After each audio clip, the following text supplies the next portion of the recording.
Call the roll. Call the roll, please. Mayor Bain, I'm here. Vice Mayor Best, Present. Councilwoman Mitchell, Here. Councilwoman Zapata, Present. Councilman Petrolanda. Here. Please stand for invocation, Councilman Petrolanga. Please rise if you can. Today I'm going to ask for a minute of silence for our good friend Margaret Watson, who passed on Saturday. Sunday? Sorry, Sunday. She was a 36-year employee for the city. She was loved by everyone. And if you can please, let's keep her in our thoughts and prayers. If we can have a minute of silence, please.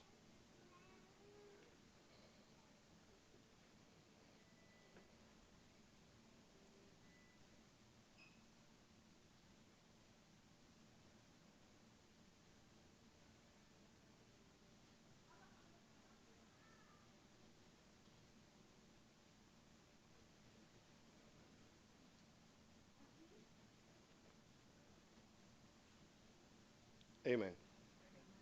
Okay, we're going to say the pledge. Hats off. Right hand over your chest.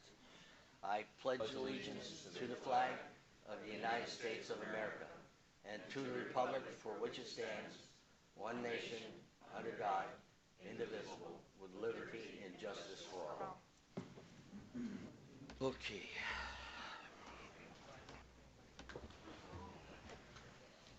That was a benediction. Right? Okay, we have the policeman's promotion ceremonies.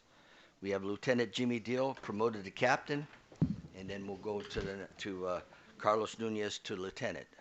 Chief, you have the floor. Thank you, Mr. Mayor. If you don't mind, I'd like to start the other way. Oh, jeez, you should have rehearsed this with me. 3 o'clock. Anyways, Carlos Nunez is a graduate of Miami High. He's got his 2-year degree from Miami-Dade College. He started his career in law enforcement as a corrections officer. Then he saw the light, and he joined the Miami Springs Police Department in 2005. He's been an FTO. He's a bicycle certified crisis intervention officer. He's gone through the active shooter training. He was a recipient of the Charles B. Stafford Going the Extra Mile Award in 2018. He was promoted to the rank of sergeant in 2015. He has numerous commendations and letters of commendation in his file. As a supervisor, he's attended the line supervision course, the police middle management course, internal affairs training.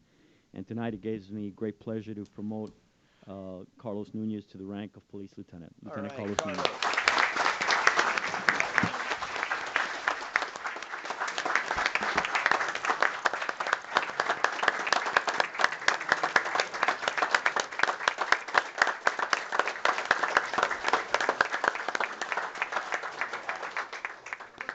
Carlos.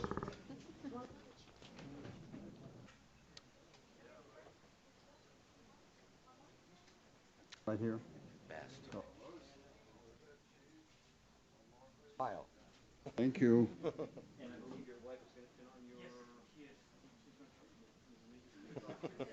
She's going to try. Okay, my daughter's going to do it. You got her, okay, go ahead. Advisor.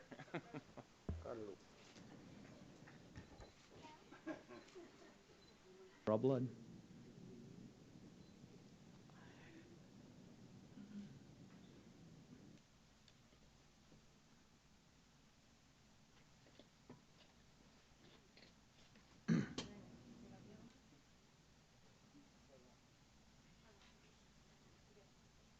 One on each side.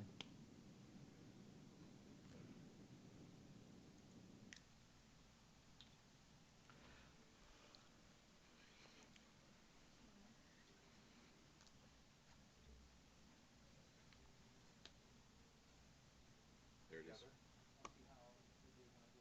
is. You want your wife up there with you to take the picture? Come on up. Say thanks, Mayor. Did Phil, right? Thanks. I know how that is.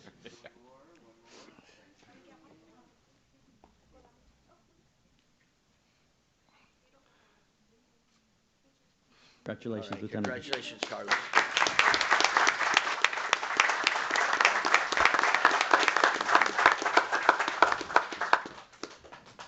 Current Lieutenant Jimmy Deol is a resident of Miami Springs. He graduated Miami Springs High. He began with Miami Springs Police Department in 1990 as a police dispatcher. In 1994, he became a police officer. He's also been a K-9 officer, the supervisor of community policing office, the red light camera coordinator. He was promoted to sergeant in 2004 and then promoted to lieutenant in 2015. He's our red light camera coordinator, our accreditation manager. He's attended numerous trainings, incident management, internal investigations, law enforcement active shooter response, middle management, and he's a graduate of the prestigious Southern Police Institute Command Officer Development course in 2016. He's been the recipient of the Charles B. Stafford Award on 2 occasions. Correct me if I'm wrong. 2? 2004 and 2014. He's been the Officer of the Year in 2010, Officer of the Month in Officer of the Year in 2012, Officer of the Month in 2010. Numerous other commendations and numerous other nominations for Officer of the Month. Tonight, it also gives me great pleasure to promote Captain Jimmy Deol.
Take your time. Don't get nervous. We're all watching you. That's okay. Take your time.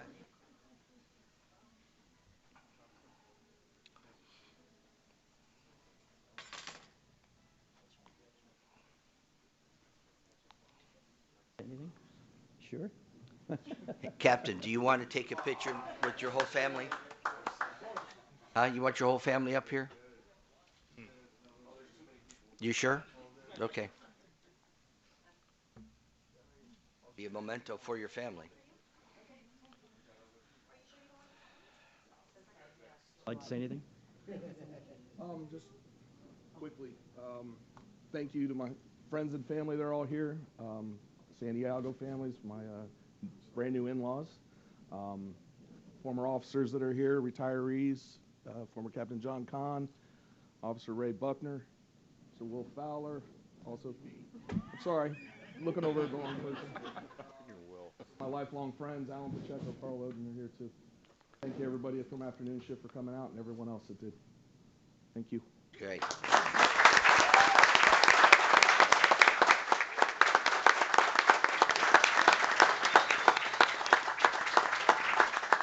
I think I've said this before. 2 of my favorite things as chief is to swear in new officers and to promote individuals that are highly qualified and doing an outstanding job day in and day out and deserve the promotions. I also want to thank retired Captain Kahn, our retired motorman Ray Buckner, who's back there, all of you that are working and have taken time, and those that are off that have taken time to come in and see this promotion. I think it's important for us to support them. Thank you all for being here. Council, thank you very much. Thank you. Congratulations to both.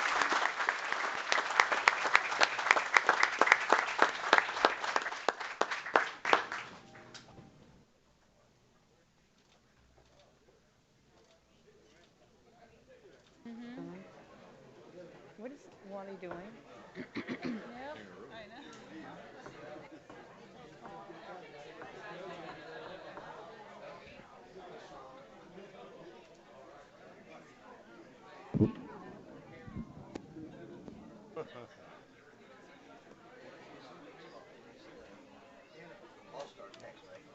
Yes. Yes. Yes, sir. Miami-Dade All-Stars athletes. Yeah.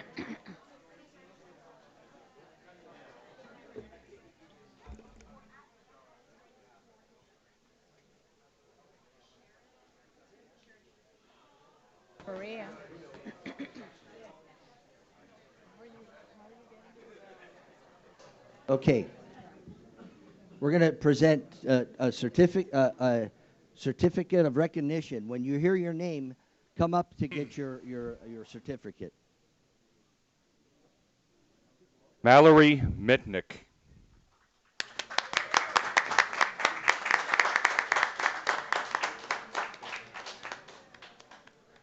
Amanda Parsons.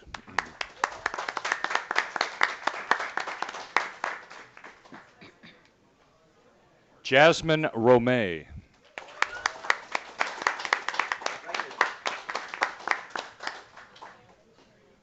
Elizabeth Vizcaino.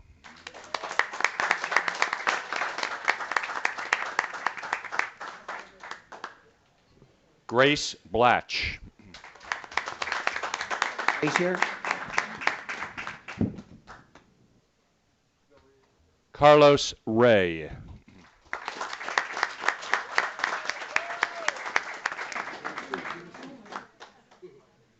I've seen you before.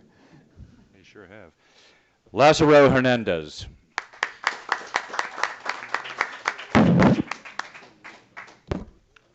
Anthony Nunez.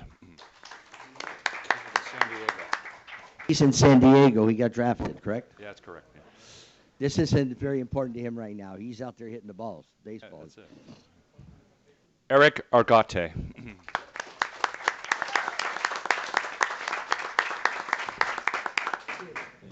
Okay, I'm going to ask because I did it this way, and now I'm going to ask you what sport did you play, and what grade you're in? Softball, and I graduated. Yeah. What are you going to do now? I'm attending FIU. Okay, and studying? Majoring in sports and fitness. Okay, is there any nickname for you? You don't have a nickname? I'm doing that for a reason. Oh, no. Okay. I played softball and I graduated. And what's your aspirations? I'm studying the major of communications at FIU. Okay, good. Are you all in scholarship or you're I'm on an academic scholarship. good for you? Yeah. Good for you. Hi, I'm Jasmine. Jasmine, what sport? Soccer. Oh, yeah. Mhm. And or what grade are you in? Oh, I'm going to be a senior. Senior. And you're going to be a senior. Yes. Okay. What position you play? Center midfield. And what's your aspirations to do after you go through the senior? Play college soccer. Okay. Congratulations. And you? This is I went to the 1 or 2 games, and they're out there calling this, and she's not small, Shorty. I said, who the heck is Shorty? It's Amanda, Shorty. And then when I was signing the certificates, I didn't even know her real name until, I knew it, but I wasn't sure. What grade you in? Gonna be a senior. Senior. And what are your aspirations? What are you studying for? I'm gonna major in psychology and minor in education. You need that with your dad. You need to study psychology with him. Maybe something to do with, does he have some kind of a fetish with cars? Yeah. Maybe, yeah. She used to come to my house on trick or treat and never said a word. She never said a word till now to me. That bad looking car. Carlos Ray. What grade? I'm going to be a senior. Senior. And Baseball. okay, and didn't you get another award besides this one? Yeah, I got Player of the Year. Player of the Year in baseball. County. In the county. Congratulations. I think that deserves a little clap, but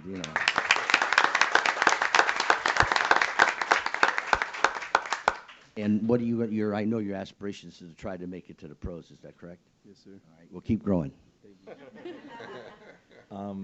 Yeah, I play baseball. I'm a pitcher, and I just graduated. You just in any scholarship? Yes, sir. I'm going to Palm Beach State. Oh, good. And who's the coach there? Kyle Forbes. Carl Forbes. Well, then I'm going to stand here, and I'm Billy Bain. I was all Day County back in 1975 in baseball. I want to congratulate him. Take a picture with him.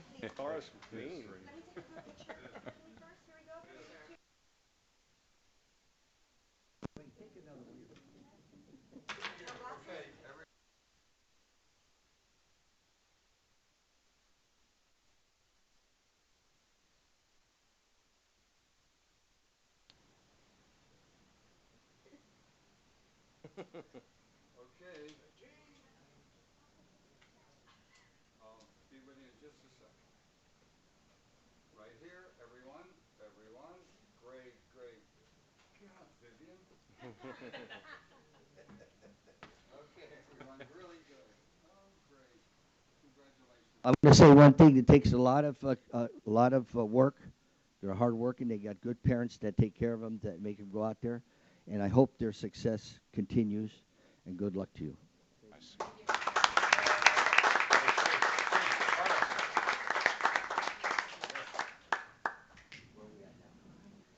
Strucker.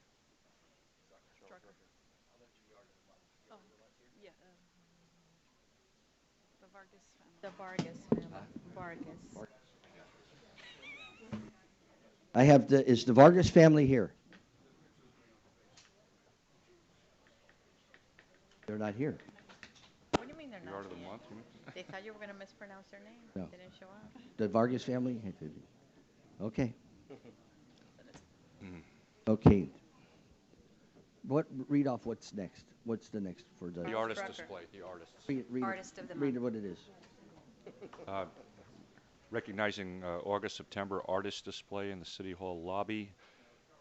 No. Charles Strucker. See? Winner of the Regional District Yeah, Optimist Club. Charles Strucker, come on up for he won the Oracle contest, sponsored by the Optimist Club and the NSA. Now, you're here. Congratulations first. All right, you're going to read it to us? Yes. What you wrote? I will read what I wrote, and then I'll give the oration as well after that. Okay, go ahead, do that. Go ahead.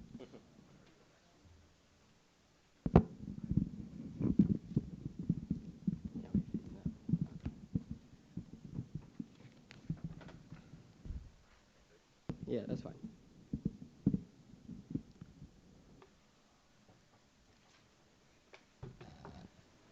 So the title page has the prompt right here. When all of the world's problems are solved, is optimism still necessary? Optimism has long been utilized as a philosophical tool, both for the advancement and progression of society. This is partially due to the inherently beneficial aspects of adopting an optimistic mindset, which has incentivized individuals to look to the future for millennia. In this sense, it is reasonable to attribute optimism as one of Galileo Galilei's motivating factors in continuing the search for undiscovered celestial objects, despite heavy criticism from the powerful institutions such as the Catholic Church. As stated by the Italian astronomer himself, all truths are easy to understand once they are discovered. The point is to discover them. Similarly, there have also been numerous times where optimism has heavily influenced the outcome of conflict. In the Battle of Antietam, one of the deadliest fought in the American Civil War, it was optimism that kept soldiers from both sides of the battlefield to persevere. Given these examples, it is not overly difficult to examine the significant role that optimism plays during times of conflict and hardship. Nonetheless, even when all of the world's problems are solved, optimistic points of view remain as not only necessary, but integral to maintaining the fabric of society. For hundreds of years, many have conjectured on the possibility of a utopian society in which all societal issues have theoretically been resolved and prosperity looms over every inhabitant. In this scenario, it may be quick to assume that optimism is no longer necessary. However, it is imperative to realize that in such a society, optimism may be more important than ever, albeit in a different form. Since all individuals will not have to be optimistic for the eventual resolution of various problems, society may be placed at a standstill without a demand for further betterment, as all levels of growth have already been achieved. Conversely, pessimism serves as a barrier for solving the world's problems. In a journal published by the Effects of Pessimism regarding social issues, it was concluded that both cross-sectionally and longitudinally, pessimism was related to lower social support and a higher social strain. Due to how it can leave people longing for something in life that may never just be achieved, pessimism can serve as a major barrier towards the discovery of new solutions to life's predicaments. Although the preservation of optimism may appear to be the key to societal success, it is equally as important to balance it with realism. In current societal constructs, these two doctrines are viewed as primal opposites. Consequently, many have developed preconceived notions that prevent optimism and realistic perspectives from coexisting. That being said, it is crucial to arrive at the understanding that it is far more important to establish a balance between the maintenance of reality and optimism, rather than finding the positives of keeping pessimism, especially when all of the world's problems are solved. As such will be the fundamental to ensuring the survival of this utopia. Following a natural progression, it is then important to consider how the presence of optimism will affect the leadership of society. According to the American author Carmine Gallo, optimists rally people to a better future. Churchill single-handedly turned around public opinion in World War II with a series of optimistic speeches painting a picture of how Britain could turn back the Nazi tide washing over Europe.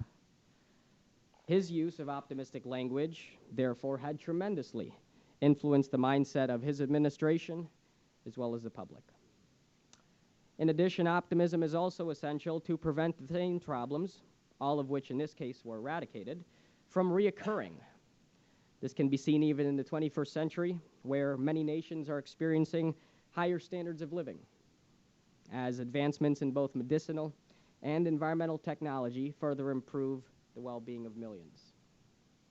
Despite these foundational breakthroughs, approximately 43% of global citizens still possess the opinion that life was better 50 years ago. Such can be partially attributed to the bombardment of negative events promoted by news organizations and other forms of mass media, which utilize certain stories to increase viewership or affect beliefs. Due to the overwhelming pessimistic nature of many current events, it becomes easy to think that the world is not improving by an overall gauge. In conclusion, it is highly unlikely that all of the world's problems will be solved, as new ones will always be created. However, in the event that such a world where no conflict or issues exist, optimism would still be necessary to continue development and progress in the future.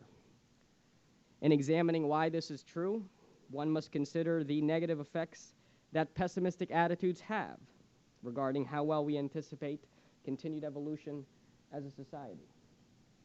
Therefore, it'll always be more beneficial for humanity to view the world from the perspective of an optimist, rather than risk entertaining the possibility that an unpromising future lies ahead. Thank you. Very nice.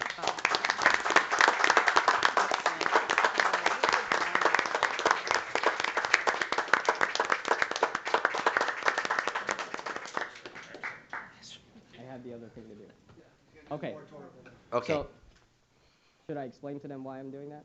Okay. So this year, as happens annually, the Miami Springs Optimist International Club, along with Virginia Gardens, they merged, I believe, a few years ago, if that's correct, held their annual Optimist and Essay Contest. I had just read to you the essay contest that won first place in the South Florida District. We competed against different clubs from Naples, different clubs from Fort Lauderdale, and different parts around the South Florida District. I had the privilege of going to St. Louis this year for the regional and international finals, where I met the contestant from the North Florida District. So that was very ironic. But I had just read to you the essay, and coincidentally, I think as far as what we had gathered in terms of our research with Optimist International, there had never been a contestant that had won both the essay and the oratorical in the same year. Okay. So I had just read to you the essay, and I will now recite to you the oration that I had given in front of Optimist International in St. Louis this summer. Go ahead. So I hope you enjoy. All right. We have different topics. Well, take the mic and hold it. Yes, that's right. You almost forget, you know. I mean, you won the contest. You should have known that. I should have known. Come And we on. should have rehearsed this, right? We Yes, should have sir. rehearsed Yes, this. sir. You Yes. got it. All right. Stand right here. Okay, Stand right here. I'll stand right here. Yeah, I was looking at the screen over there. I wanted everyone to see my back. You know, I felt bad. All right. So the topic for this one is there a fine line between optimism and reality? Well, in its purest philosophical sense, as laid out by German polymath Gottfried Leibniz in 1710, optimism essentially revolves around the ideology that this world is the best of all possible worlds, Leibniz 1710. Over 300 years later, such a definition still stands today, albeit on different terms. Look, 2013. Allow me to provide an explanation. The last few centuries have been marked by not only extreme progress, but also by periods of revelation and enlightenment among societies. This intellectual movement was centered around the basis of logical reasoning and scientific explanation. As a result, we live in a society today that places reality at the forefront, commonly at the expense of more optimistic viewpoints. For many, this involves a lifestyle that is full of pragmatic behavior, in which practicality is placed well above theoretical considerations. Outspoken optimists were faced with terminology of negative connotations, such as impractical, unsensible, and even naive. Subsequently, optimism soon diminished in the public light, as individuals began valuing less about positivity in the future and rather became increasingly preoccupied with the present. But luckily, not all is lost, and the question still remains: is there in fact a fine line between optimism and reality? After conducting various informal interviews on the subject, I quickly soon discovered that optimism and reality are not actually quite so different, shattering many of the preconceived notions that I even possessed myself. In one of the first of these said interviews, the participant had actually described to me her own experience with juggling these two doctrines of optimism and reality regularly, outlining how she believed all of the day-to-day problems, challenges, and hardships she experienced will all work out in the end, which, to an extent, could be considered very optimistic. However, one noteworthy aspect of this description is that it involves utilizing optimism in a practical way, in the sense that it is neither excessively extreme on either side. Her response slightly caught me off guard, not only because I was well aware of the temperament of this individual prior to actually facilitating the interview with them, but also because of how simplistic and therefore applicable it was to almost every situation one could theoretically encounter. Therefore, I found that optimism will always play a tremendous role in how we perceive reality.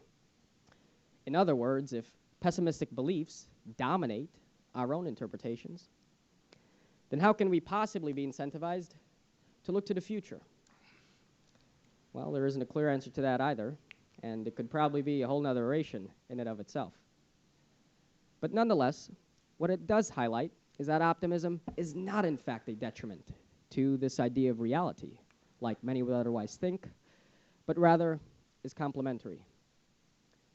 In short, it'll always be more beneficial for the human race to view the world from the perspective of an optimist, rather than risk entertaining the possibility that an unpromising future lies ahead. With that being said, there will always be a balancing act between the maintenance of reality and more optimistic points of view. But the sooner this delineation ceases to exist, the sooner we will be able to truly realize how important they are, not only to one another, but more significantly to the rest of humanity. Thank you. All right.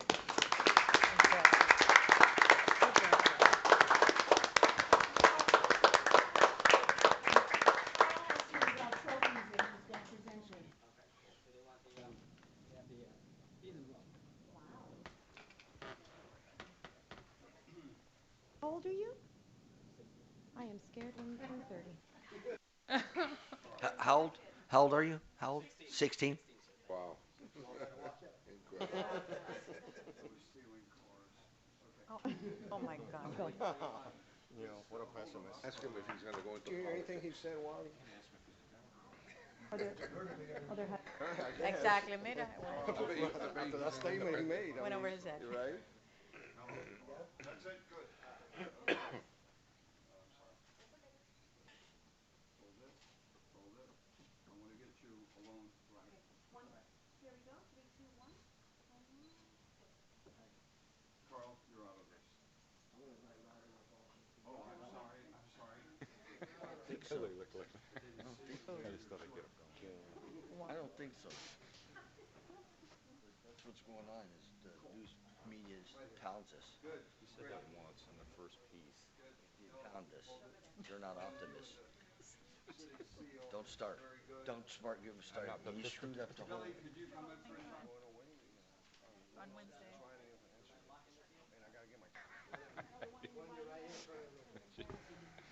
He's so silly.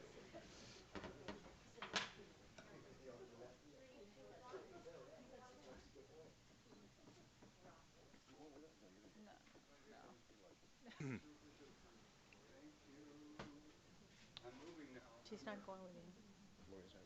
Not with you. Make him do what you want. I wonder what. Yeah, you know, don't want it. Those are from the regional, the trophies are all. Yeah. Hold on. He's still in high school. I didn't learn these kind of trophies. I never got. I wonder if it says the city on On the Let me ask you. Be there with Billy. studying Wait, it's his trophy. Yeah, good. You want this, Hannah? We good? What are you studying? Carl. What's your major? And what are you studying? I know you're still in high school. So. Yeah, I'll be going into my senior year, and I hope to go to, I hope to study business on a pre-med track. Okay. Anything about going into your talk is very nice, but is there anything on going into actually doing something about it? Well, I've always had a passion for public service. I find interest in going to these type of public meetings and talking to councilmen, councilmen, and Women. mayors and vice mayors and finance managers and city managers and vice city managers. But you understand my question? Yeah, no, I mean, you're going to study what? business on a Business. pre-med track. Well, Yes. business pre-med, okay, but Yes. that's what your oracle and your thing was about, actually more than that. Yes, no. And I'm wondering if you're going to pursue that. Well, having a kind of a globalized agenda and having, kind of that awareness of public issues is always something that I find passion in and something that I enjoy. And so I think that it's definitely a possibility. All right, great.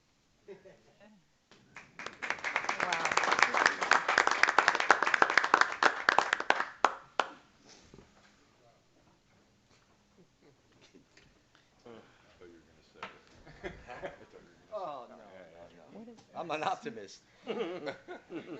That's the club. No, I am an optimist. I know, so am I.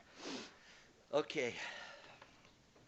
Now we're going to recognize for October and September the artist display in the City Hall, Julio C. Barberos. How do you say it? Basco. Bonasco. Is he here? Yes. Come on up.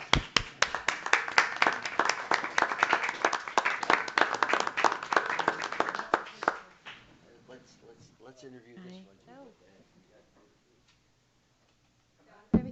I'll be the interpreter. Oh, he doesn't speak any English. All right. He's from Cuba. Oh, you're from Cuba. How long has you been here? 2 años. Ah, okay, se entiende. Oh, but you don't speak Spanish. 2 years, I think. And how long? And what is his forte in the artist? What does he draw? ¿Qué es el tipo de arte que pinta? Bueno, inicialmente ya son unos cuantos años en la preparación de todos los proyectos que he llevado hasta entonces, hasta hoy. Pero es la preocupación esencialmente del ser humano, Essentially, the human being. Ajá. Estética, filosófica, todo lo que concierne la vida del ser humano. ¿Y todo el día de la vida? lo que envuelve, lo que encierra. Okay. Okay. Okay. Okay. Is he making any money? Bueno, llevo 2 años aquí y Is it he okay? hecho algo. Is I know. Is he he's making a They're living beautiful. then? A good. His work is nice. Ganancia. Ganancia.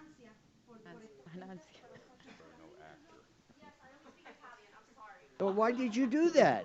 I speak Italian. I couldn't understand you. What's his? He's making a good living. I mean. Okay. Bueno, en este momento no, porque llevo 2 años. Yo 2 años precisamente aquí. Okay. Hay algunas galerías que anteriormente, estando en Cuba, habían trabajado con mi obra en Chicago. They weren't here. En New York, New York, too. pero expresamente casi todas las obras fueron, la inmensa mayoría de todas las exposiciones en Europa. Okay. Portugal, España, Bélgica. Well, how much does his paintings go for, like? All over. And who are you? Okay, so while you play, he paints. Congratulations. Congratulations. Thank you. Thank you.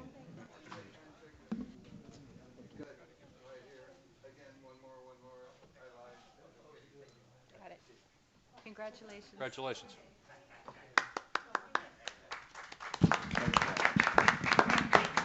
And everybody please come downstairs for hors d'oeuvres, music, and beautiful painting. Let's go. Let's do it. See some of that stuff. Are we going now? Are we going now? Okay, that's all the presentations and everything.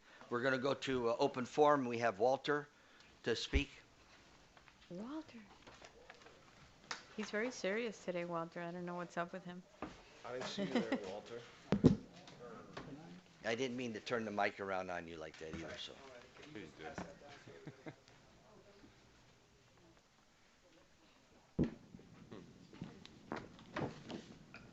Okay, thank you, Walter Fahed, 481 La Villa Drive.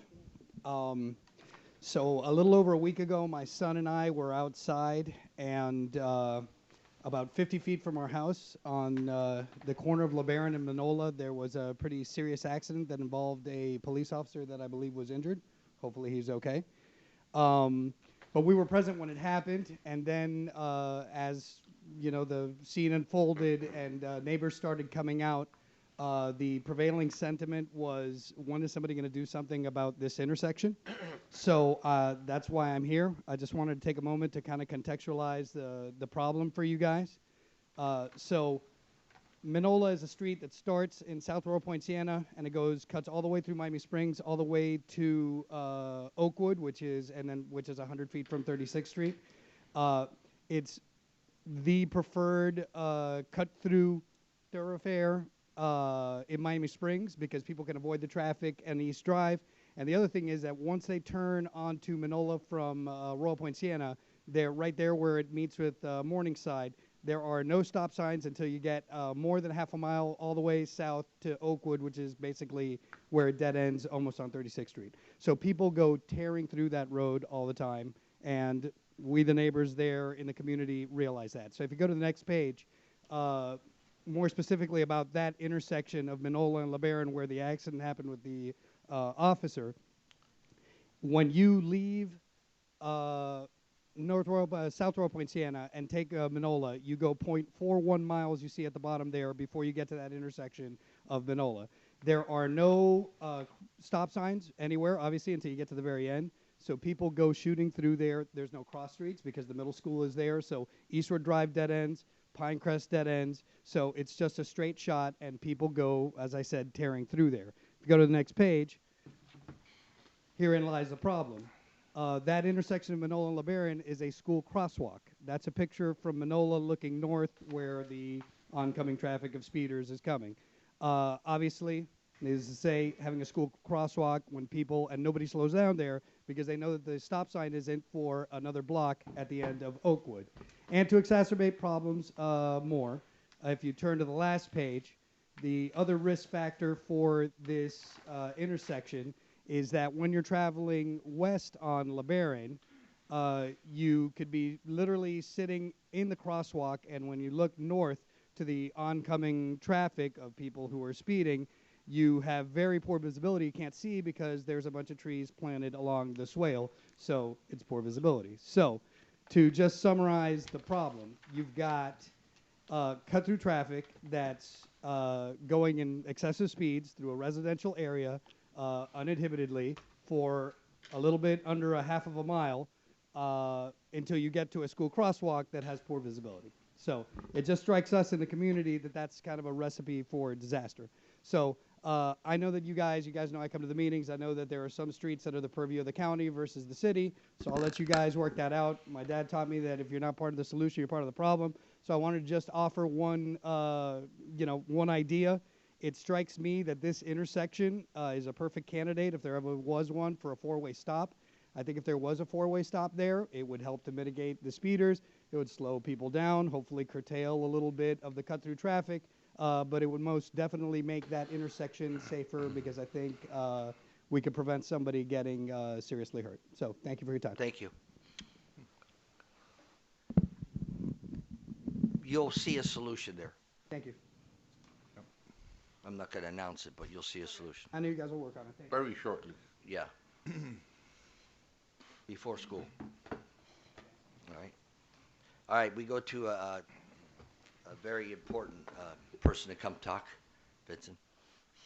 I just wanted to thank the city of you, the mayor, and their council for doing the alley in the back of my apartment that I challenged for many, many years. Different with the city managers.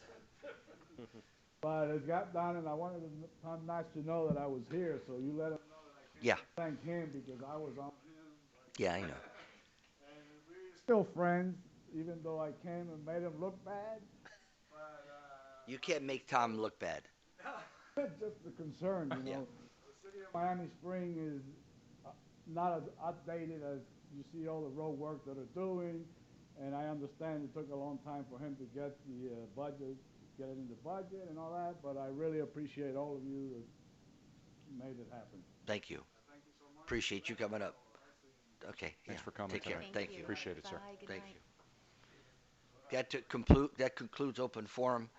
We'll go on to the rest of the agenda, and that goes to approval of council minutes. 6A, June 24, 2019. That's a regular council meeting, and 6B, July 29, 2019, a special meeting. Through the Need a chair, motion to move 6A Second. and 6B. Second. Call the vote, please. Vice Mayor Best? Aye. Councilwoman Mitchell? Yes. Councilman Zapata? Yes. Councilman Petrolanda? Yes. Mayor Bain? Yes, we go to, there was 7, no reports from boards, 8, public hearing, none. We go to 9, consent agenda. Yes, before Tammy reads, we want to pull item 9A. We'll bring it back at a future meeting. It's not ready for tonight. So we'll have one item on the consent agenda. Okay. The item is a recommendation by Gulf. The council authorized the waiving of the competitive bid process and approve an increase to the city's current open purchase order to Tropic Oil in the amount not to exceed $5,000 for fuel services for the Gulf maintenance and golf cart fleets as funds were budgeted in the fiscal year 18-19 budget. Motion to approve 9B is read. I'll second. Who got the second? Maria. Matter. Maria Mitchell did. Mitchell, yeah. Councilwoman Mitchell. Yeah, she's faster than you did. Yeah, I know. Call the vote. I know. Vice Mayor Best? Aye. Councilwoman Mitchell? Yes. Councilwoman Zapata? Yes. Councilman Petrolanda? Yes. Mayor Bain? Yes. We go to, there's no old business. We go to 11A, new business. First reading of an ordinance. Yes, Mayor and Council, this is an ordinance of the City of Miami Springs, Florida, amending Chapter 150 of the City's Code of Ordinances by modifying Section 150.030, signage by providing for the removal of signage for businesses that have ceased operating, providing for implementation, providing for incorporation to the code, providing for severability, providing for conflicts, and providing for an effective date. This is an item sponsored by Councilwoman Mitchell. I'll go ahead and just elaborate on it. It simply provides within our existing sign code, which has a series of types of signage and other in various states of condition that have to be addressed.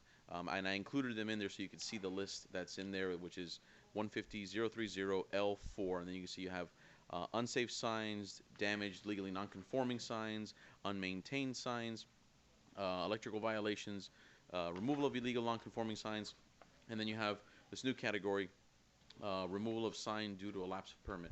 Essentially, after the initial permit is sought for the signage, you can call it a continuing permit for the operation of a business for that sign. The moment that the business ceased to operate has been identified as a source of sign pollution, causing confusion for residents, and creating an unsightly condition, which I'll allow Councilman Mitchell to elaborate. And this provides a mechanism by which the property owners are required to remove signage for businesses that are no longer there. This is a public hearing. The No, it's first reading. Any comments? Okay, I'll entertain a motion. Motion to move. Second. Call the vote. Vice Mayor Best? Aye. Councilwoman Mitchell? Yes. Councilwoman Zapata? Yes. Councilman Pataranda? Yes. Mayor Bean? Yes. We go to 11B, a resolution.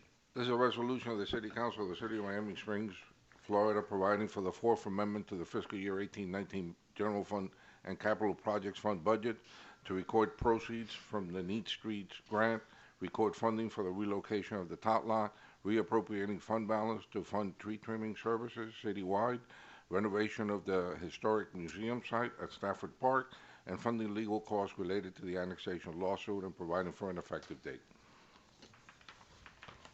Entertain a motion. Motion to move, sir. Second it. Call the vote. Vice Mayor Best? Aye. Councilwoman Mitchell? Yes. Councilwoman Zapata? Yes. Councilman Pataranda? Yes. Mayor Bean? Yes. Well, we go to 12. Other business, there is none. We go to 13, reports and recommendations. We have 13A, the city attorney. Anything from you today? Just, I'll see you guys at League of Cities. Yep, have a good time. We go to 13B, the city manager. Anything today? Yes, Mayor and Council, just reminding you that Monday we'll have our second budget workshop. Tammy's got a list of events, but I just want to remind everybody tomorrow at 5 o'clock, we have the Doug Orr Street name. Yeah, I messed up. I should have said it when all them people were here. Yeah. I was going to announce, and I got 5 to make o'clock tomorrow. 5 o'clock. Tomorrow. On location, right? Yes. 5 o'clock. William. 5 o'clock. 5. I thought you said 7. 5 No, o'clock. 5 o'clock. 5 p.m. I understand he's supposed to come too. Doug, Is that right? that's the last I talked. Wow. That's pretty good. He was going to come when we were going to do it last Tuesday. Yeah, it was last week. Yeah. Okay. He said that they couldn't get the sign, so they got up. And when Yvonne told Erica that he was going to come, you're not for sure about this time. We're not for sure, but hopefully he shows up. Right? It'd be nice to see him. Okay, Tabby, I'm sorry. So we have registration that began today at 6 p.m. for the basketball camp for the boys and girls ages 8 through 15 at the Recreation Center. We have yoga at the Circle, which is Wednesday, this August 14th, which seems to be a hit. We have our last ice cream for ice cream event this Wednesday at 5:30 at the Aquatic Center before the school starts. We have the Miami Springs Board Gaming Society this Saturday, and again we had the recognition of the artist this evening. That's it. Thank you. Anything from Councilman Petrolonga tonight? Just back to work. Okay, good for you. Thank you. Anything from the councilwoman? No, not much, no. Councilman Mitchell, you have something? I just wanted to thank the council for voting to pass the ordinance, the first reading of this ordinance on the signs. And also just to say the rec center pool party, I heard it was a lot of fun, and to thank Patty and Omar and all of their staff for putting that on for the kids. Councilman Best, do you have anything? Just briefly, the last item that we discussed and voted on earlier, I think is long overdue. And I'd like to thank the councilwoman for bringing that up and working with the attorney to make that happen. Thank you. Nothing else, sir. Good. This meeting has been a lot of fun for me, and been kind of quick, a little quicker than I thought it was going to be, but you should have something to write about. Huh? Tom, you got some material. Come on. You'll figure something out? Even if it's wrong. But I want to say it was a really Captain Deol, known him since he was a young kid. Jimmy D. Yeah. Kind of showed his following, that all these people came out for him. It was pretty neat to see all the people, retired firefighters. You know, he's popular, was a good man, and an asset to our police department. So that was nice. And Officer Nunez, I got a kick out of him. I said to him, well, you're going to have more responsibility now, more power. He says, power? He says, no, more responsibility. So, you know, so no power. But anyway, this meeting's adjourned. Something on both of them, so. Oh, really? Like what you said about, you know, like. Erica? Great, great, thanks.